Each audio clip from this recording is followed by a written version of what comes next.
All right, hey YouTube, Muckluck here. Currently in the middle of playing on the expanded weapon proficiency beta. I had to look up that name. And trying some stuff out. Obviously starting off with what I consider my main, Druid. I remade my Druid as same build and all that I usually use when I am healing stuff, my favorite build to play, and we threw in the Mace. I just healed some strikes, and you'll see some footage of that as I'm talking. But we got a couple of pretty cool things here. So the Mace, 1, 2, 3. First of all, Mace 4 and 5.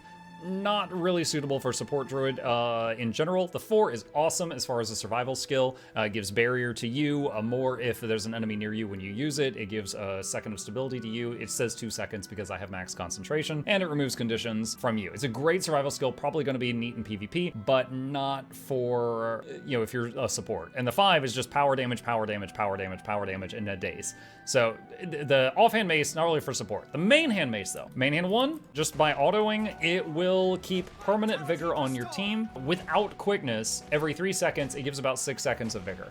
And so it will build up over time. This allows you to free up some other options. Right now, or I should say up until this point, since about a month before Soto, we've been providing groups with vigor partially from Invigorating Bond and partially from Water Spirit. So if you use any healing skill besides Water Spirit, you are not providing 100% vigor uptime for your team. Now, it's not the most important boon, but it's worth knowing what you're giving your teammates. So with the addition of Mace 1, you could give up Invigorating Bond for purposes of vigor. We're not talking about the protection yet. Or you could give up Water Spirit and take something else and still have vigor on your team, which is really nice. So for like the healing skill, let's say you are like, okay, well, I don't want to use Water Spirit anymore. That opens up a few options. One, of course, is Healing Spring, classic. Now, you are already super overcapped on regeneration. So this is not actually providing you regen. And if you're going to take Healing Spring, you would take this. And, it gives you crazy. Now, it says 21,000 regen, but that's over 60 seconds. Still a lot. But if you're in an open world thing and there's tons of people running around, you're going to get regen on more than 5 people. You'll probably get regen on 10 to 15, maybe 20 people. It's going to be hitting tons of different targets. If you're in a group or a group that's in a squad, your regen's going to hit the same 5 people every single time it pulses, and you're way over cap without the Healing Spring. Partially because Mace 2 gives regen, and your Pets F2 gives regen, and your Warhorn 5 and 4 gives regen.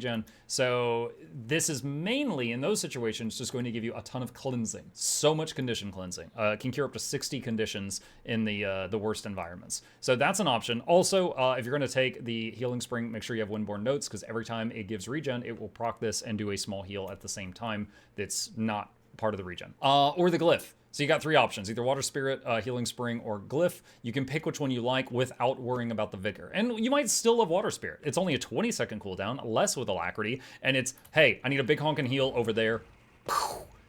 Pretty freaking nice. It's still nice, so you might still use Water Spirit, but you don't have to burn it off cooldown just for the vigor. You could save it for when you actually needed to fire the heal. What a concept. So that's just what the Mace 1 gives you. Mace 2, regen, 8 seconds of regen every 6 seconds, and also procs the Nature's Strength thing.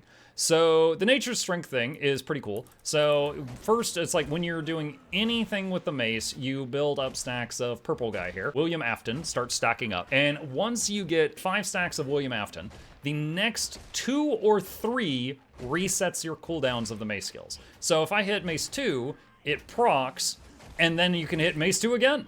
Or, whatever. But whichever one you do, it's almost like a quick draw, because it's going to reset them. So if you're in the middle of CCing an enemy, you could do 3, and then 3 again, and then the 5, and I mean, that right there is 700 breakbar damage? That's huge. That's absolutely huge. So the 2 is part of what proc, either the 2 or the 3 is what's going to proc the purple guy. He's going to change later on. They don't have a tooltip for it yet, but it's worth knowing that. But even just mashing it off cooldown does 2 really cool things. 1, it's permanent regen for the people around you, even if you're not hitting your pet F2 every time it lights up. What a concept. Or if you're doing something else. Additionally, it does a 1600 heal. That doesn't seem like much, but that's actually, I just did some strike missions with it. It was really nice. Every 6 seconds, sometimes twice because of the proc, where you would just do it twice back to back, you would have that proc, and it was just a chunk of a heal that would hit your team. For comparison's sake, hold on, let me do adjust environment. So if I just run in here, and you can see my health starting to drop, and I just use the 2, and boop, and my health immediately goes up a bit. And you can see that. So health's gonna go back down, and here's the cooldown, and here it comes. Boop, and boop. And then there's another heal because of the reverb thing. Now we're at 5 stacks now, so watch. I'm just going to hit Mace 2, and then Mace 2 again. All that healing is just Mace 2. That's it. So it's not excessive, you know, this is just area damage, but it's nice. It's healing that we didn't have before with the axe or the sword or the dagger. So that, even though it's 1600, it's on a 6-second cooldown. That's, I think, around half the healing of when you do Staff 3 to heal someone. Now, usually I do most of my healing with Astral Form and my weapon skills, and then if that's not enough, Staff 3 is like my emergency extra heal, like my last minute one. So the Mace 2 heal that you're just throwing out every 6 seconds is like half the strength of the Staff 3, maybe a little bit more than half. So that ended up being a surprisingly nice thing. So big fan of that. Next thing is the Mace 3. Mace 3, there's multiple ways that you could use this. First off, it applies 8 seconds of prot with a 12-second cooldown, and also it leaps you, it moves you forward.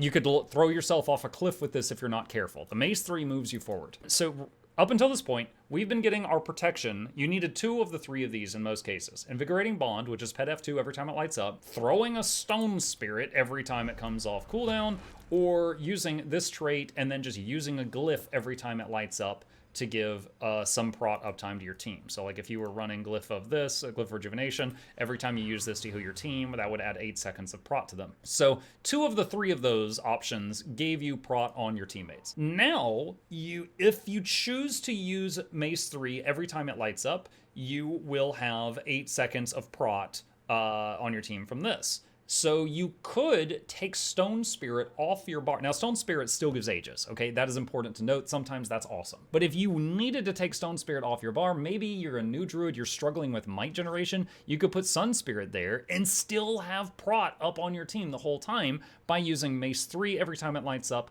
combined with like Invigorating Bond and hitting pet F2 every time it lights up. You'd still have full prot on your team, and you could free up a utility slot. So it's just an option. You don't have to do that. Now, another way you could use the Mace 3, because it has 250 break bar, 2.5 second stun in PvE, is use it when you need to CC.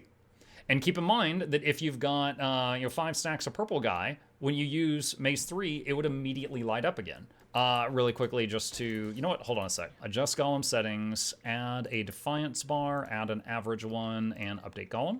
And hit back. And there's a Defiance bar. Okay, so what I'm going to do is I'm going to run in here, and I'm going to just build up some stacks of purple guy here. And I forgot to turn the Agony Field off, so I am going to take damage here. So let's say break bar lights up, and you happen to be at 5 stacks of this, so I can do 3, and then I can do 3 again, and then I can do Warhorn 5, and heck, I can even like swap pet and throw. And look, I just did the whole break bar myself. And 750 of that was doing Mace 3 again, and then Warhorn 5. And then I still had Glyph of Equality. That would have been another 200. I still had more options. I hadn't used my Astral 3 either, so there was some other stuff there too. So you could use this every time it lights up for protection. And if it happened to be lit up at the same time that the break bar spawned, great, it's also a CC. Second way of using it is just save it for break bars. And you get your boons from somewhere else and you don't have to worry about it, and then you just hit it when you need to handle a break bar, or when you need to use it for a movement skill, because it launches you forward when you use it as well. So that's another option. So main hand mace, I speculated that it was going to become the new thing for support druid. Yeah, it seems like that's the case.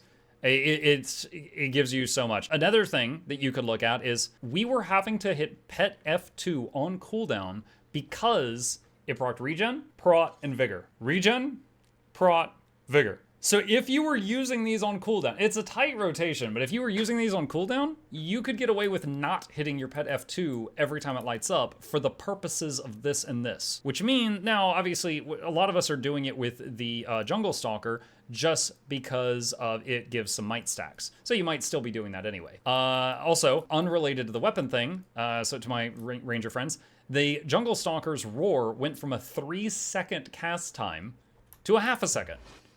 Oh my god. Oh god, it sucked so bad because like, you'd be like roaring for 3 full seconds. Your whole party had left the radius of it half the time.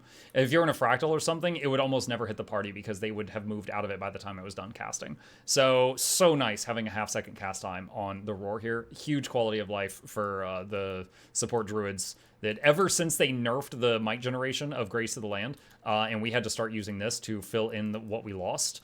And then it was, the 3-second thing was awful. So, again, Mace, it offers you a way to free up Water Spirit for something else and still supply Vigor.